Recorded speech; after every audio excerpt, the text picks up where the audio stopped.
other drugs in it. One guy was found in the U-Haul truck and the cops arrested him. Not the owner who had the driver's license and everything registered to him. But they found a lot of backpacks of drugs. My friend, who is, or whatever, my friend, I'll let it go, my friend. So my friend, who had that vehicle registered to him, got no charges. Here's why.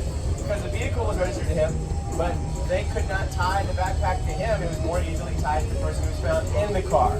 So I'll change the facts and say both people were in the car. Both people were with the car with the backpack full of drugs. The cops can charge you both. But I don't know that they're going to be able to get you convicted, other than depending on what's in the backpack and where the drugs are in the backpack, all right? So what I tell people is, I don't really want to read the police report where your wallet and your ID and your mail was in the same little zipped up compartment of your backpack as your substances. Why? You got little zippy containers around there, put them somewhere else. Put your identifying information far away from it. Because then you have an ability to be like, I did not put that there. Who knows how many people have used that bag before you, right? Who knows? You know maybe, but you're not giving them that information, are you? Because you're going to shut them. You're going to shut the fuck up. So, right, can you hand me that fish back? So, this is my bag. There's only 35 bags like this. So it's pretty easy to tie to me. But there's a million zippers. There's a million places I could put an ID. Someone else could have slipped drugs. I handed my backpack to someone so they could get a water bottle out. You don't watch your bag all the time. There's defenses that I can run for you at trial that will succeed. So long as you shut the fuck up and don't. Right. Because the most powerful evidence in a criminal case, who knows what it is? Anybody got an idea of what the most powerful evidence in any criminal case? Confession. Yes. The most powerful evidence in any criminal case is a confession. What is a confession? You probably think a confession is, oh, you got me, I did it. No. It's far less than that. A confession is, oh geez. Oh God, that's gonna make this worse. Oh shit. Fuck, I guess you got me. A confession is almost anything you say. Because the words in the law are not confession. The words in the law are admission by party opponent. It's an admission of some helpful aspect to the state. So, remember, the state of mind you're in will help you remember the next two rules, because you're all calm and focused right now. You're calm, you're relaxed.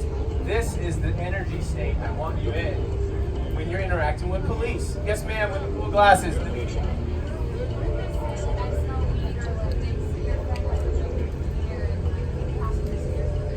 All right, so she just asked a good question. Two parts to that. There's two parts to her question. What if they smell weed and your friend has an open container? Well, first thing is, where are you, in your home or you're in a car? Okay. Anything the cop sees that is illegal, that they can see in plain view, or in other words, if they are legally within their right to be standing where they're standing, even if they put on some binoculars, anything that they can see with their eyes can give rise to probable cause. So an open container of weed in the car, in and of itself, no, because that isn't a crime. But a bag of weed or a container of weed open with the smell of recently smoked marijuana and the car's on the side of the road. I mean, the question is, does it give rise to them thinking some crime was committed, driving under the influence of marijuana or something like that, right? That's the question. But the answer is always the same. Two things. What are they? Shut up and don't consent. It's always two things. Doesn't really matter. It's always two things. Because the rest of it is up to me and my team, or your lawyer and their team. Yes, sir, with the back. So I live in a school bus, and the only way you can talk to me from the side of the car is if I open the door to the school bus. And that kind of feels like I'm, So he says that he got a school bus, and so in 30 seconds, no, that's not the only way. You can get out of the school bus and shut the school bus door and talk to him on the outside of your bus. So because otherwise your door is open, he's coming in. Should I be proactive about getting I would. Yeah. Do you have to show ID? What happens if you just don't have it? What is the jurisdictional Right. process? All right. So we talked about this earlier. We'll touch on this one more time. So in Colorado is a stop and identify state. We have a statute in this state.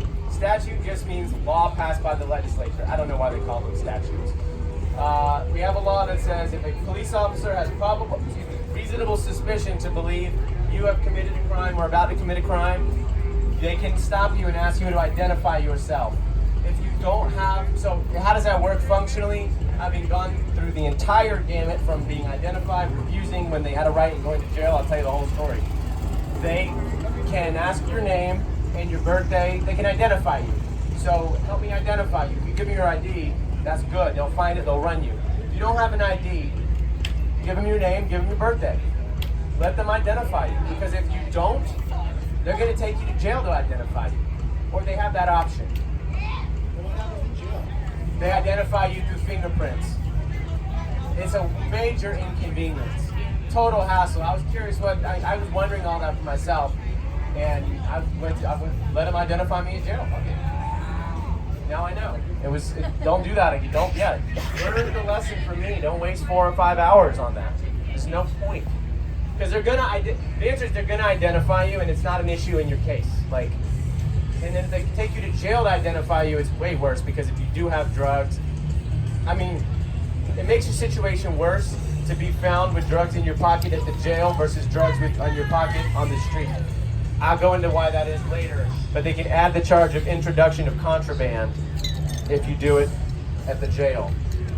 You still have a defense, but I'd rather only have a defense to one charge than two, right? You know what I mean? All right, so I also told my friends here at Arise that I would talk about airports and festivals. So I kind of have been talking about airports on and off. They can stop you and search you without real suspicion at an airport. That's just the way it is. These are administrative searches by and large, but they're done by cops, and they're done for, well, they do it for public safety, but the constitutional basis, all you need to know is it's constitutional for them to randomly stop you in an airport. So just know that. The exception to that is if the randomness isn't random, it's based on race, gender, sexual orientation, something protected. But that's very hard to prove as a person who is stopped all the time or was stopped all the time. Funny, as I've gotten older, I get stopped less because I don't fit the profile anymore, right? When I was a young man in my 30s traveling to Africa, I fit the fucking profile, you know? So some of you fit a profile too. My advice to you is, if you're planning on flying and you're planning on somebody in your crew possibly flying with things that could be problematic from an administrative or prosecution level, my advice is, it might behoove you to wear a collared shirt and a tie. It might behoove you to be ahead of their game. It always makes me laugh, like folks who are in whatever game they're in, be like, I'm gonna fly with my favorite fucking dead hat on, with all this fucking product. You're gonna move product looking like you're moving product? That makes a lot of sense to me. Right? I appreciate you guys getting my point. So, anyways, all right, so I want to talk about who was here for the airport talk? Who wasn't here for the airport? Okay, a lot of you just came. I got a friend who flies a lot.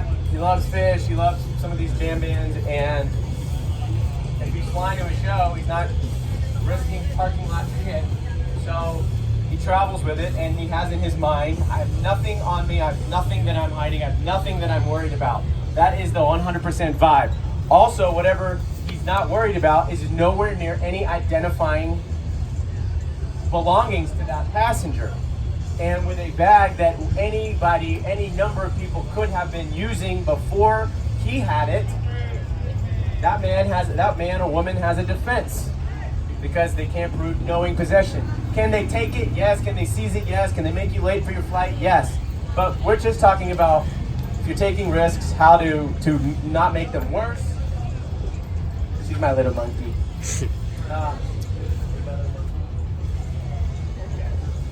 So that's what we're talking about. So you gotta get the mindset. I keep talking about the state of mind because it's that important. When your lawyer goes to court, they get in the right state of mind. So when you're going to deal with this, get in the right state of mind. Now, protesters. Oh, you want to hold it? Protester cases, that's another one big part of my law firm's practice is we do a lot of protester defense. You might have remembered when the Muslim ban was going on and a bunch of protesters went to DIA. Any y'all from here who remember that? Okay, so briefly what happened there was the airport has a 7-day permit rule. You need 7 days before your protest to get permission to protest here. If you don't, we're going to arrest you and prosecute you. Well, a bunch of us were like, yeah, no, fuck you. 7 days is way too long because shit's happening now. I need to go now. So we advised our clients, go protest. You're going to get arrested. You're going to spend some time in jail. Okay? Let me start by saying if you're a protester and you're afraid of spending time in jail, stop protesting. It's not for you. This fight is not for you if you're afraid of jail. Okay? Martin Luther King Jr. spent time in jail. All right? A lot of the best civil rights activists, they weren't afraid of jail, so don't be afraid. And all the cases got dismissed. Why? Because the federal court held 7-day permit requirement at the airport is unconstitutional. It's unconstitutional because it didn't give protesters, it required them to take too much time in order for their message to be heard.